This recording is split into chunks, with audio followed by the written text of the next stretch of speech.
head. Then CatDog took over the world. So adorable. Please don't blow my eardrums off. Please don't. I beg you. What does the fox Okay, a say? little bit. Oh my god. What I hate this introduction already. Mainly because I hate that song. does the fox say? What does the fox say? Hi, Cleo. I love foxes. Alright, pop quiz. What is the most widespread carnivore on Earth? Out of all of those animals in the world, which one managed to spread further and thrive in more places than any other? This isn't rhetorical, by the way. Comment your answer. I'm actually curious. All votes in? Okay, good. It's the red fox. Really? The red fox? I would have guessed it would have been a breed of dog, but a fox? Okay then. don't know when it happened, but somewhere in the history of Earth, there was a subplot where the fox took over the world, and they have not let up since. Today, there's about 23 flavors of fox seasoning this big so ball of dirt and adorable. water, with well over 40 subspecies on their roster. And they are everywhere. From griefing gardens in the suburbs, to pickpocketing polar bears in the north, to murking koalas in Australia. Trust and believe we gonna get to that. You can find some Vulpes variant virtually anywhere in the world that isn't the ocean or Antarctica. And the biggest flex of the foxes is the red fox. Despite being in the weight class of a small dog, no other mammalian carnivore owns more real estate. And even though they're invited to the carnivore cookout, hold up. technically I wanna they're look that map. omnivores. Carnivore owns more real estate. And even though they're invited to the carnivore small Let me look that dog, map no right other here. mammalian carnivore owns more real estate. Jesus fuck. That's all over the place. Holy shit. Wonder what's going on with like South America and Africa. Wondering why there's no one down there, but holy crap, that's a lot of real estate. And even though they're invited to the carnivore cookout, technically they're omnivores, which means they eat, and I do not say this lightly, everything. Rabbits, rodents, birds, frogs, worms, fish, crabs, clams, insects, lizards, eggs, fruits, plants, garbage, cat food, dog food, carry-on, and I don't mean the bag, and actual feces. Literally their whole meal plan is, if it doesn't kill them first, they'll eat it. Foxes are also able to exploit the Earth's magnetic fields in order to catch bodies. You've probably seen this thing foxes do where they'll swan dive into a What? pile of snow. So cute. It's called mousing, and foxes are able to use magnetic fields as this kind of internal GPS, and they cross-reference that with a broken sense of hearing to figure out exactly where their target is and exactly where to land a critical hit. Foxes pretty much have a real-life wall hack, and they're one of the few animals to hunt like this. They're also smart enough to memorize the migration patterns of certain species of birds, meaning they know the exact time to pull up for free and easy protein. Foxes also manage to figure out the same with some turtles, since timing it right after they lay their eggs and peace out means low-effort omelets. Call that over easy. And arguably, no place has foxed around and found out more. Aside from the pun about fox around, it is. He looks so happy. Yes, there's a little blep, little tongue sticking out. I just. I know y'all know I love animals, but I just want to pet it. It looks so friendly. It looks so friend-shaped. Very friend-shaped. Must love, must protect. Than Australia. Because way back in the 1800s, Europeans airdropped red foxes to the land down under for the sport of fox hunting. Evidently, the foxes weren't about to go down like that. To the point where a couple years ago, it's estimated that over 7 million foxes exist in Australia as a perpetual middle finger to the settlers that thought they'd be light work. Some unhinged foxes even learned to climb trees in order to snatch baby koalas and sugar gliders, proving Damn. that any animal that gets introduced to Australia will inevitably become a problem. And now, foxes and feral cats are like the Kobe and Shaq of putting native Australian animals on a shirt. That ability to adapt means foxes are one of the very few predators that do better in cities. Not as well, not almost as well, no, better. Today, the highest density of foxes living in Britain are shacking it up in the city. In some neighborhoods, you'll find twice as many fox families than you would in the countryside, and 200 times as many than in some desolate moors. Adorable. And even though they get straight up bullied by bigger canines, foxes don't rely on a pack structure the same way wolves do. and they have enough pretty privilege to dodge the smoke everyone seems to have for coyotes.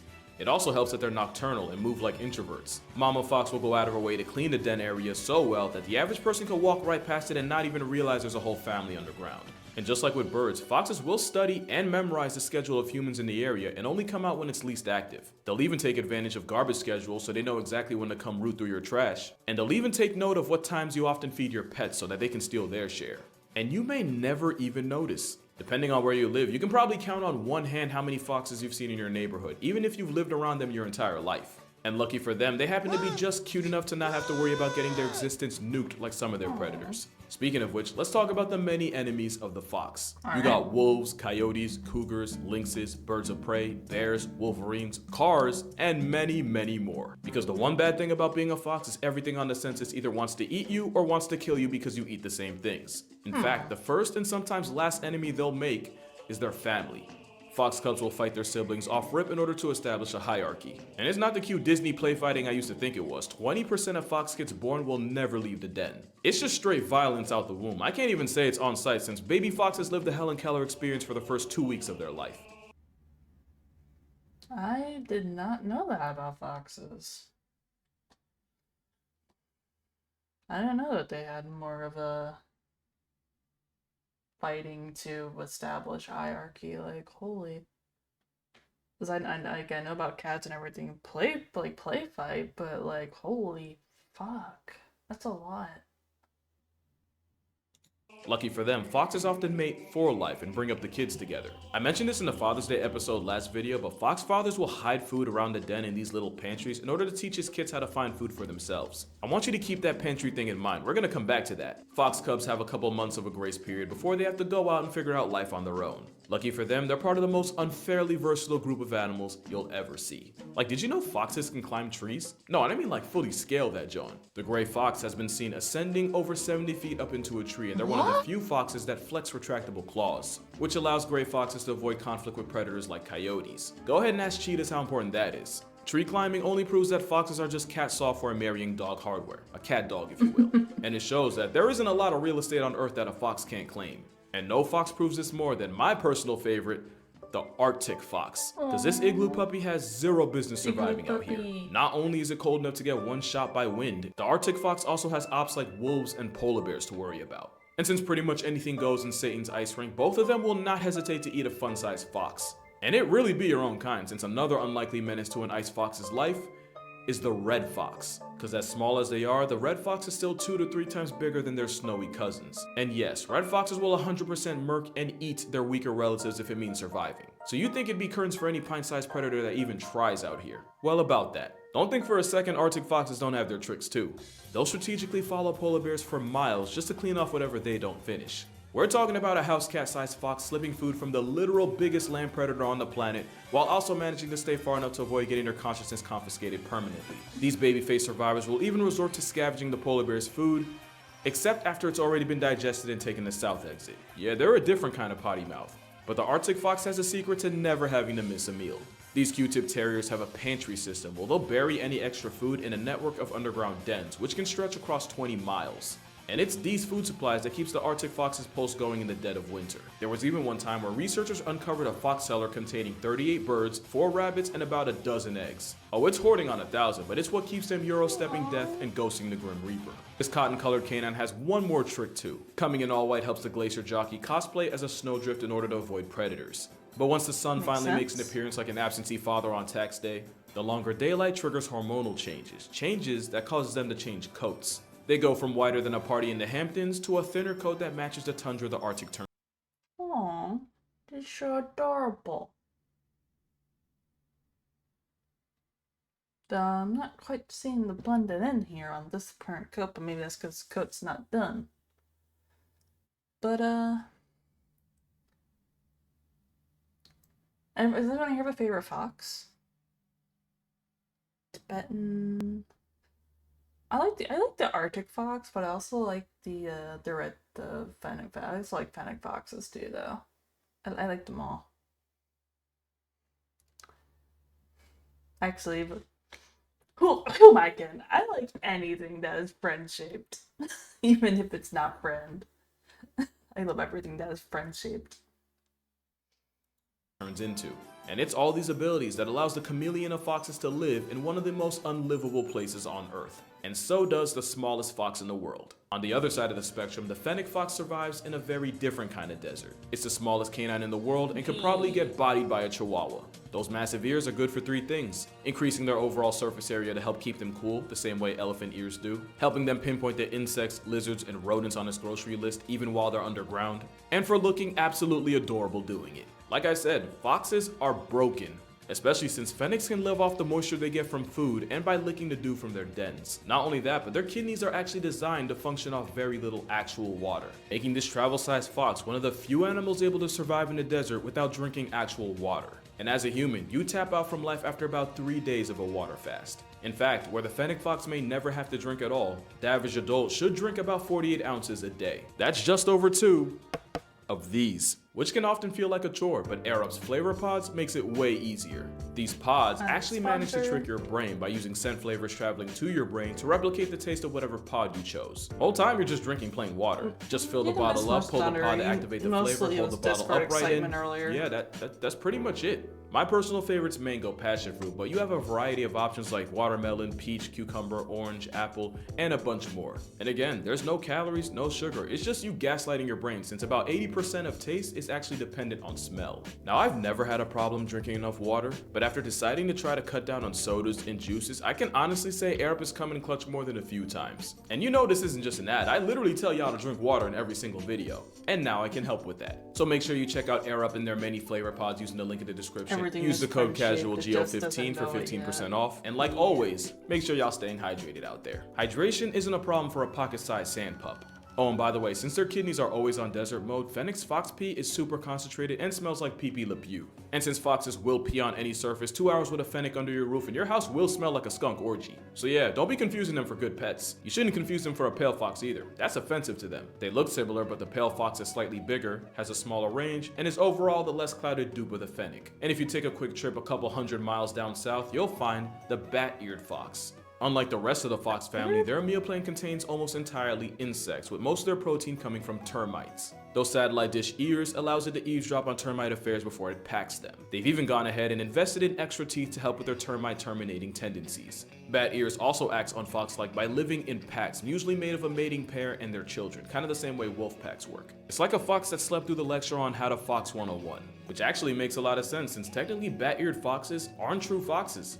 There are 12 species that earn the title of true fox, and 4 of them we've already mentioned: the red fox, the arctic, the fennec, and the pale fox. Another true fox is the Tibetan fox. Aww. No, I'm serious. That's exactly what they look like. That face is so unimpressed.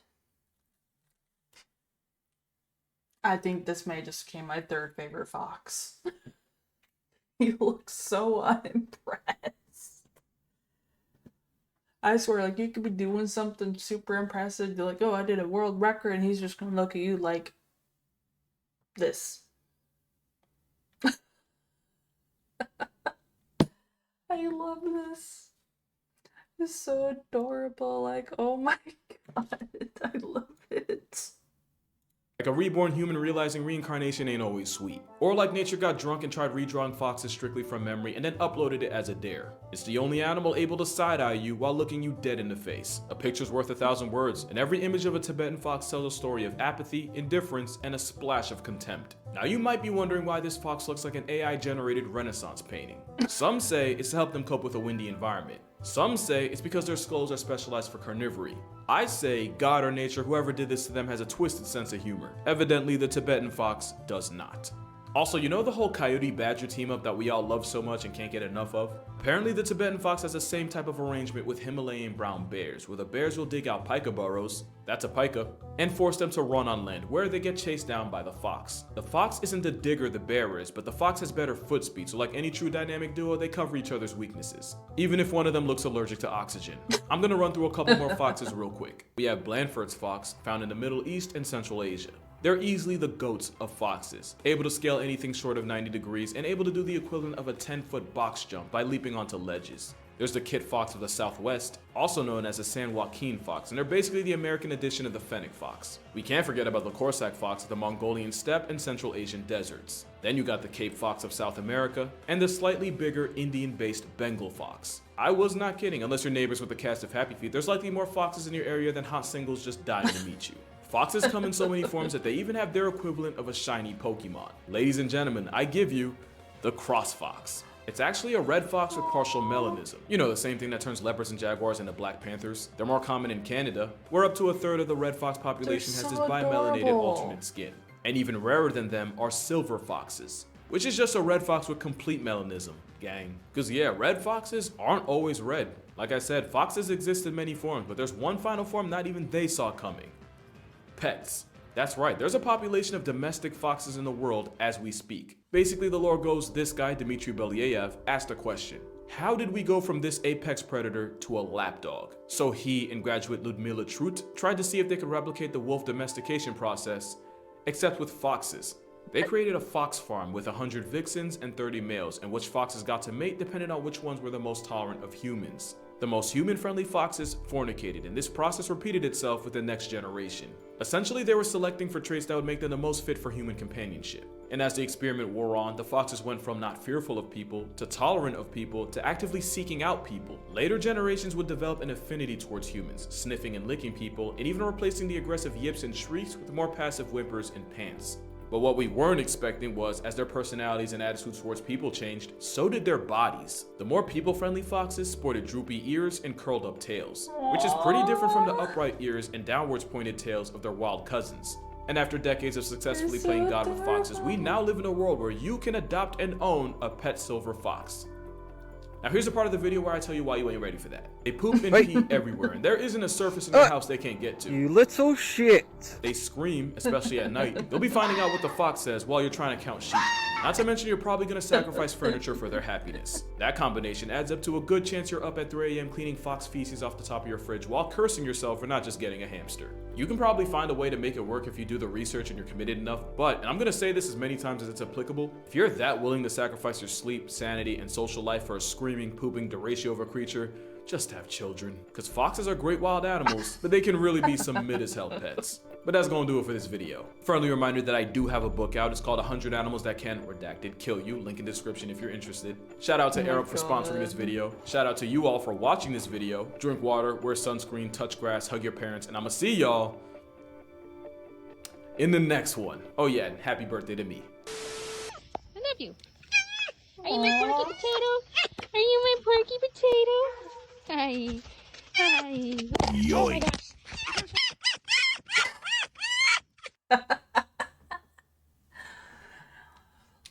Okay, just because I want to pick up and love all the little animals I can and give them all the attention and want to adopt them, but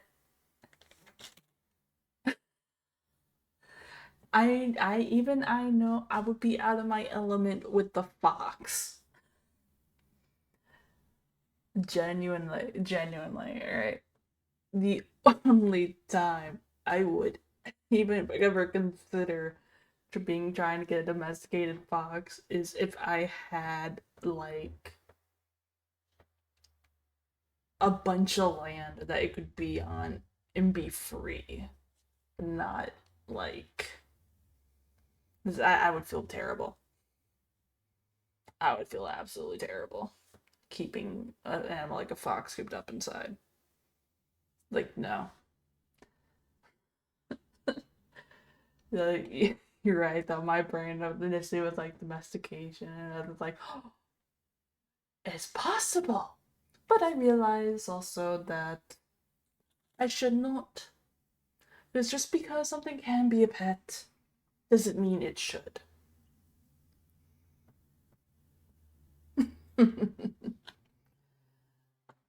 You know, like,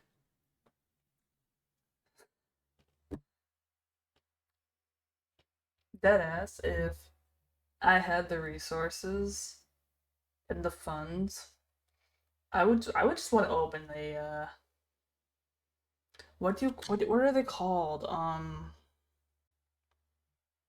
I would want to open like a rescue or like an animal sanctuary, something like